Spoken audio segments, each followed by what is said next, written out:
दोस्तों बिपल की digital art 69 million dollar में सेल हो गई। जैक डॉर्सी जो कि ट्विटर के सीईओ हैं, उनकी फर्स्ट ट्वीट 2.9 मिलियन डॉलर में सेल हो गई। दोस्तों आर्ट के बारे में दोस्तों हम लोग बहुत ज़्यादा अनुमान नहीं लगा सकते हैं, क्योंकि बहुत से आर्ट हम लोग को पसंद नहीं आते हैं, आपको भी पसंद नहीं आते होंगे। लेकिन जो आर्ट की वैल्यू को समझते हैं, आर्ट की बारीकियों को समझते हैं, तो उसमें बहुत हाई बिड लगती है। ऑक्शन में भी आपने देखा होगा काफ़ी महंगे दामों में आर्ट सेल होती है। लेकिन ट्वीट 2.9 मिलियन डॉलर में सेल होना ये बहुत अजीब सी बात लगती है दोस्तों, क्योंकि ट्वीट तो पब्लिक डोमेन में ऑलरेडी रहता है, वो क्यों सेल किया जा रहा है, उसको कौन ले रहा है, ये बहुत बड़ी चीज़ है दोस्तों। और ट्वीट ही नहीं, आज के समय में म्यूज़िक हो, सॉन्ग हो, जीआईएफ, वीडियो, आप कुछ भी बाई सेल कर सकते हैं एनएफटी के थ्रू, यानी कि नॉन फंजेबल टोकन के थ्रू। तो दोस्तों एनएफटी मतलब होता है नॉन फंजेबल टोकन, और एनएफटी की शुरुआत 2013-14 में हो गई थी, लेकिन मेन स्ट्रीम में 2021 के शुरुआती महीनों के अंदर एनएफटी में काफ़ी बूम देखने को मिला। तो सबसे पहले दोस्तों हम लोग ये समझते हैं कि फंजेबल और नॉन फंजेबल में क्या डिफरेंस है। फंजेबल की बात करें तो दोस्तों जैसे कि बिटकॉइन है, आपके पास भी बिटकॉइन है, मेरे पास भी बिटकॉइन है, ऐसे तमाम लोगों के पास बिटकॉइन होल्ड है। अगर मैं आपसे कहूँ कि आप मुझे एक बिटकॉइन सेंड कीजिए, मैं इधर से आपको एक बिटकॉइन सेंड करता हूँ, तो अगर मैंने आपसे बिटकॉइन एक्सचेंज कर लिया तो कुछ खास फ़र्क नहीं पड़ने वाला, क्योंकि मेरे पास बिटकॉइन एक्सचेंज ज़रूर हो गया लेकिन वैल्यू सेम है। आपको मैंने बिटकॉइन सेंड कर दिया लेकिन वैल्यू सेम है। हम किसी के साथ भी बिटकॉइन को एक्सचेंज कर सकते हैं, फ्रैक्शन में भी कर सकते हैं, यानी कि सतोशी के थ्रू भी मैं आपको भेज सकता हूँ बिटकॉइन, और आप मुझे सिंगल बिटकॉइन भेज सकते हैं, या मैं आधा आधा बिटकॉइन 2 बार भेज सकता हूँ। यानी कि एक बिटकॉइन अगर मुझे सेंड करना है तो मैं 2 बार आधा आधा बिटकॉइन भी आपको भेज सकता हूँ, आप मुझे एक बिटकॉइन भी भेज सकते हैं। उसमें वैल्यू में कोई भी डिफरेंस नहीं आने वाला है। ये हो गया दोस्तों फंजेबल, कि जिसको हम एक दूसरे को सेंड कर सकते हैं, जिसकी वैल्यू में कोई भी चेंजेस ना आए। नॉन फंजेबल के केस में ऐसा नहीं है। नॉन फंजेबल की बात करें तो एक ऐसी अमूल्य चीज़, एक ऐसी यूनिक चीज़ जो दुनिया में सिर्फ एक है, जैसा कि ताजमहल, वो दुनिया में सिर्फ एक है। उसके हम फोटोग्राफ ले सकते हैं, उसके साथ हम सेल्फी ले सकते हैं, उसका प्रिंट आउट हम निकाल सकते हैं, उसका डमी भी हम बना सकते हैं, लेकिन ताजमहल एक सिंगल पीस है, यूनिक पीस है, वो दोबारा दूसरा नहीं बन सकता। उसी की तरह गेटवे ऑफ इंडिया हो, इंडिया गेट हो, कुतुब मीनार हो, एफिल टावर हो, ये सारी चीज़ सिंगल है, यूनिक है। ये चेंज नहीं की जा सकती, किसी को ट्रांसफ़र नहीं की जा सकती, इसकी वैल्यू को हम आंक नहीं सकते। तो इसको हम लोग कहते हैं नॉन फंजेबल। और इसको टोकन का नाम इसलिए दिया गया है क्योंकि इसको ब्लॉकचेन के साथ अटैच कर दिया गया है, जहाँ पे इसको टोकनाइज किया जाता है, मिंटिंग की जाती है, और उसका एक यूनिक आइडेंटिफिकेशन दे दिया जाता है, एक यूनिक आईडी के साथ में, और उसकी एक ऑनरशिप असाइन हो जाती है। यानी कि ये यूनिक चीज़ किसकी है वो आपको ब्लॉकचेन में मिल जाता है। ब्लॉकचेन जैसे कि आपको पता ही है डिसेंट्रलाइज ओपन सोर्स लेज़र है, और वहाँ पे जो भी ट्रांजैक्शन होते हैं बिल्कुल ट्रांसपेरेंट होते हैं, वहाँ पे कोई टेम्परिंग नहीं की जा सकती। यानी कि एक बार आपकी डिटेल ब्लॉकचेन में फीड हो जाती है, फिर आप उसको चेंज नहीं कर सकते। आपकी जो ऑनरशिप है वो आपके नाम से असाइन हो जाती है। तो आपका जो ट्रांजैक्शन है वो पीयर टू पीयर, यानी कि आपको अगर अपनी एनएफटी सेल करनी है तो आप ब्लॉकचेन के थ्रू क्रिप्टो करेंसी में पेमेंट लेके अपने एनएफटी को डिजिटली सेंड कर सकते हैं, सेल कर सकते हैं, बाई कर सकते हैं। तो ये एनएफटी काम करता है। इसको और भी दोस्तों सरल भाषा में अगर समझने की कोशिश करें तो दोस्तों मेरे दो बहुत ख़ास दोस्त हैं, एक पंकज हैं, एक अजय हैं। काफ़ी सालों से हम लोग की मुलाकात नहीं हुई है। अचानक से मैं अपने शहर में किसी काम से बाहर निकलता हूँ, और अचानक मुझे वो दोस्त जिनसे मैं सालों से नहीं मिला हूँ, उनसे मेरे शहर में मुलाकात हो जाती है। अचानक दोस्तों हम लोग को मुलाकात होती है, हम तीनों ही शॉक्ड हो जाते हैं। और जब मैं उनसे पूछता हूँ यहाँ कैसे आना हुआ, तो उनका कहना होता है कि हम लोग किसी काम के सिलसिले में यहाँ आए थे, और काम ख़त्म होने के बाद हम लोग तुमसे मिलने वाले थे, लेकिन सडनली हम लोग की वहाँ मुलाकात हो जाती है। काफ़ी बातें होती हैं, तो हम लोग सोचते हैं कि चलो किसी कैफ़े के अंदर चलते हैं, कैफ़े में जाके हम लोग वहाँ पे बैठेंगे, बातचीत करेंगे और कुछ टाइम स्पेंड करते हैं, क्योंकि काफ़ी समय बाद हम लोग वहाँ मिल रहे हैं। तो दोस्तों हम लोग एक अच्छे से कैफ़े में जाते हैं, वहाँ पे हम लोग काफ़ी बातचीत करते हैं, कॉफ़ी शॉफ़ी पीते हैं और लास्ट में वेटर आता है बिल लेके। तो मैं पेमेंट करने के लिए बोलता हूँ, क्योंकि वो मेरे शहर में आए थे। मैंने उनसे कहा कि आप लोग मेरे यहाँ पे आए हैं, इसका बिल मैं पे करूँगा। मैं बिल पेमेंट करने के लिए अपना वॉलेट निकालता हूँ और वेटर को 2000 रुपये का नोट देता हूँ। वो नोट बिल्कुल नया होता है और पंकज जो मेरा दोस्त है वो नोट देखता है तो मुझसे कहता है कि ये नोट मुझे दे दो, मैं इसके बदले में तुम्हें दूसरा नोट दे देता हूँ। तो वो नया नोट ले लेता है, उसके बदले मुझे पुराना 2000 रुपये का नोट दे देता है। उस नोट को मैं वेटर को देता हूँ, वेटर पेमेंट लेके चला जाता है। अब होता क्या दोस्तों, नोट एक्सचेंज हो गया, यानी कि मैंने नया नोट पंकज को दे दिया, पंकज ने अपना पुराना नोट मुझे दे दिया, मैंने उस पुराने नोट को वेटर को दे दिया। लेकिन यहाँ पे क्या हुआ, एक्सचेंज हो गया लेकिन वैल्यू में कोई भी फ़र्क नहीं पड़ा, यानी कि 2000 का मुझे पेमेंट करना था, मैंने ऑलरेडी कर दिया। वैल्यू में कोई भी चेंजेस नहीं आए, किसी को भी कुछ भी फ़र्क नहीं पड़ा।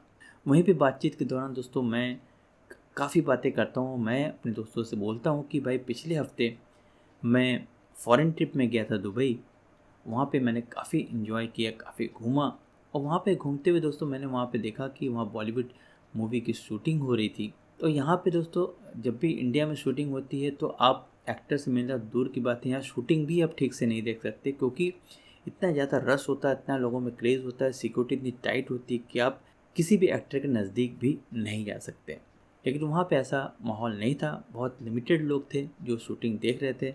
मैं भी शूटिंग देखने लगा और मेरे जो सबसे फेवरेट एक्टर हैं अमिताभ बच्चन, वो वहाँ पे शूटिंग कर रहे थे। तो मैं भी वहाँ खड़े होकर शूट देखने लगा और जैसे ही शूटिंग ख़त्म हुई तो मैंने कोशिश की अमिताभ बच्चन से मिलने की और मेरी उनसे मुलाकात हो गई और मैंने उनसे रिक्वेस्ट की सेल्फ़ी लेने के लिए, तो उन्होंने मेरे साथ एक सेल्फ़ी ले ली और मैंने उनको ऑटोग्राफ देने के लिए रिक्वेस्ट की। उन्होंने मुझसे कोई पेपर मांगा, मेरे पास उस समय पेपर था नहीं। मैंने वॉलेट से 2000 रुपये का एक नोट निकाला जो कि बिल्कुल ब्रांड न्यू नोट था। मैंने उस पे उनको ऑटोग्राफ देने के लिए बोला। पहले तो वो मना कर रहे थे लेकिन फिर बाद में उन्होंने उस पर ऑटोग्राफ दे दिया। मैंने उनसे बोला कि ये नोट मैं संभाल के रखूँगा, इसको मैं कभी खर्च नहीं करूँगा। ये मेरे लिए बहुत ही यादगार चीज़ है और बहुत ही बहुमूल्य चीज़ है क्योंकि आपका ऑटोग्राफ इस नोट के ऊपर है। तो वो मैं लेके वहाँ से मैं आ गया। काफ़ी इन्जॉयमेंट किया दुबई के अंदर, शूटिंग देखी, ऑटोग्राफ मिल गया और काफ़ी अच्छा लगा इतने सालों के बाद। तो दोस्तों ने जब मेरी ये कहानी सुनी तो वो भी बहुत एक्साइटेड हो गए। उन्होंने कहा कि मुझे भी दिखाओ कि कहाँ तुमने सेल्फ़ी खिंचवाई है। तो उन्होंने मेरी सेल्फ़ी देखी, साथ ही साथ उन्होंने उस ऑटोग्राफ को भी देखा। उनमें से जो मेरा दोस्त अजय था उसने मुझसे कहा कि जो ये ऑटोग्राफ वाला 2000 का नोट है तुम ये मुझे दे दो 2 महीने के लिए, इसके बदले मैं तुमको दूसरा नोट दे देता हूँ। मैं भी काफ़ी लोगों को ये दिखाऊंगा और मैं उनसे बोलूँगा कि मैं अमिताभ बच्चन से मिला हूँ, मैंने ऑटोग्राफ लिया, तो थोड़ा सा मेरा भी भोकाल टाइट हो जाएगा। तो मैंने उसको साफ मना कर दिया, जबकि वो मेरा बहुत ख़ास दोस्त था। मैंने कहा ये नोट मैं नहीं दे सकता किसी को भी क्योंकि ये मेरे लिए यूनिक नोट है, मेरे लिए बहुत ही अनमोल नोट है, ये मैं किसी के साथ शेयर नहीं कर सकता। अगर ये नोट मैं किसी और को दूंगा भी तो मैं इसको 50 लाख में सेल करूँगा। तो मेरे दोस्त हैरान हो जाते कि यार तुम 2000 के नोट को, ऑटोग्राफ नोट को 50 लाख में सेल करोगे, कैसे सेल करोगे? मैंने कहा इसको मैं NFT बना के, इसको डिजिटल फॉर्म में ला के इसको मैं NFT मार्केट प्लेस पे सेल कर दूंगा। मैं इस नोट को असाइन करूँगा। असाइन का पर्पस है कि अपनी ऑनरशिप वहाँ पे असाइन हो जाती है कि ये नोट यूनिक है और ये सिर्फ मेरे पास है, वो असाइन हो जाती है ऑनरशिप। वहाँ पे मुझे एक यूनिक आईडी मिल जाती है, मेरा एड्रेस डिफाइन हो जाता है। जबकि ब्लॉकचेन के थ्रू जब हम क्रिप्टो करेंसी को सेंड करते हैं वहाँ पे सिर्फ क्रिप्टो करेंसी का एड्रेस ही मेंशन होता है, किसी की आइडेंटिटी मेंशन नहीं होती। यानी किसी को भी अगर मैं एक बिटकॉइन, इथेरियम या कोई भी क्रिप्टो भेजना चाहूँ वहाँ पे किसी की आइडेंटिटी मेंशन नहीं होती। Address to address, peer to peer crypto transfer हो जाता है। लेकिन NFT के केस में आपके नाम से आपकी ओनरशिप असाइन हो जाती है ब्लॉकचेन के अंदर, आपको एक यूनिक आईडी मिल जाती है, आपका एड्रेस भी मेंशन होता है। उसके बाद ये NFT जिसको भी सेल की जाती है तो ओनरशिप इसमें चेंज हो जाती है और पर्टिकुलर टाइम पे कोई दूसरा ऑनर असाइन हो जाता है, जैसे कि हम लोग प्रॉपर्टी के केस में करते हैं। अगर प्रॉपर्टी आपको सेल करनी होती है, मान लेते कोई प्रॉपर्टी आपकी है और आप उस प्रॉपर्टी को 50 लाख में सेल करना चाहते हैं, तो सबसे पहले आपको बातचीत करनी पड़ती है, एग्री करना पड़ता है किसी के साथ में जो आपकी प्रॉपर्टी को ख़रीदना चाहता है।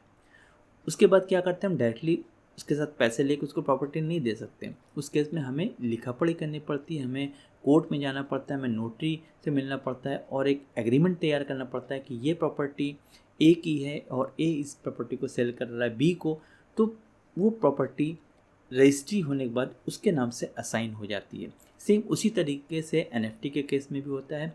NFT जब आप ब्लॉकचेन में असाइन कर देते हैं, ऑनरशिप असाइन हो जाती है। उसके बाद जब आप इसको मार्केट प्लेस में सेल करते हैं NFT को, कोई अगर इस NFT को बाई करता है तो आपके NFT, आपकी ऑनरशिप शिफ्ट हो जाती है, असाइन हो जाती है दूसरे के नाम से और आपको क्रिप्टो करेंसी में उसका पेमेंट मिल जाता है। जो NFT मैंने किसी को 50 लाख में बेची, उस बंदे ने उस NFT को आगे 60 लाख में बेचा, नेक्स्ट बंदे ने उसको 70 लाख में बेचा, क्योंकि उस NFT की डिमांड डे बाय डे बढ़ती जा रही है, क्योंकि वो यूनिक एक प्रॉपर्टी थी जो कि सिर्फ मेरे पास थी और वो जितनी बार भी सेल की जाएगी किसी के द्वारा, क्योंकि उसका ऑनर मैं हूँ, मेरे नाम से पहली असाइनमेंट हुई थी ब्लॉकचेन के अंदर, तो हर सेल के बाद मुझे उसकी रॉयल्टी मिलती रहेगी। तो इस तरह से NFT वर्क करता रहता है। दोस्तों हम लोग अक्सर NFT की बात करते रहते हैं, NFT प्रोजेक्ट की बात करते हैं। दोस्तों बहुत से ऐसे दोस्त हैं जिनको NFT की पूरी जानकारी नहीं थी, तो मैंने सोचा NFT के ऊपर एक जानकारी आप लोगों को देते, जिससे कि आपको NFT की वर्किंग के बारे में पता चल सके कि NFT होती क्या है, नॉन फंजिबल टोकन कैसे हम सेल कर सकते हैं। इसके लिए एक मार्केट प्लेस बना, अगर गूगल पे आप सर्च करेंगे NFT मार्केट प्लेस तो आपके सामने NFT मार्केट प्लेस ओपन हो जाएगा। तमाम ऐसे एक्सचेंजेस हैं जो NFT मार्केट प्लेस आपको प्रोवाइड कर रहे हैं। अगर आप डालेंगे हाईली बिड NFTs तो आपके सामने जो बहुत ही कॉस्टली NFTs सेल हुई उनकी डिटेल आपके पास आ जाएगी, तो आप गूगल में इसको देख सकते हैं। दोस्तों और पहली बार मेरे चैनल पर विजिट कर रहे हैं तो प्लीज़ मेरे चैनल को सब्सक्राइब कर दीजिए। वीडियो अगर पसंद आता है तो उसे लाइक कर दीजिएगा। दोस्तों अगर आप भी चाहते हैं NFT की जानकारी और भी लोगों को हो तो प्लीज़ इस वीडियो को ज़्यादा से ज़्यादा लोगों में शेयर कर दीजिए। और दोस्तों सोशल मीडिया पे मुझे ज़रूर से फॉलो कर लीजिएगा। ट्विटर, टेलीग्राम, इंस्टाग्राम पे मैं एक्टिव रहता हूँ। डिस्क्रिप्शन में आपको लिंक मिल जाएगी, स्क्रीन के ऊपर भी आपको डिस्प्ले हो रहा होगा। तो साथ ही साथ दोस्तों प्रीवियस वीडियो में मैंने कुछ 8 टॉप कॉइन के प्रोजेक्ट्स आपके साथ शेयर किए थे। अगर आपने वीडियो देखा था और आपने उस टाइम बाई किया होगा तो डेफिनेटली आप बहुत ज़्यादा प्रॉफिट में होंगे, क्योंकि बहुत ही स्ट्रॉन्ग प्रोजेक्ट थे और बहुत ही परफेक्ट एंट्री लेवल मैंने बताया था। अगर आपने वीडियो नहीं देखा है तो आई बटन के ऊपर वीडियो मिल जाएगा, उस वीडियो को भी देख लीजिएगा दोस्तों। ऐसे ही किसी और टॉपिक के ऊपर फिर से मुलाकात होगी। इस वीडियो के यहाँ समाप्त करता हूँ, मिलता हूँ नेक्स्ट वीडियो में। Till then take care, bye bye.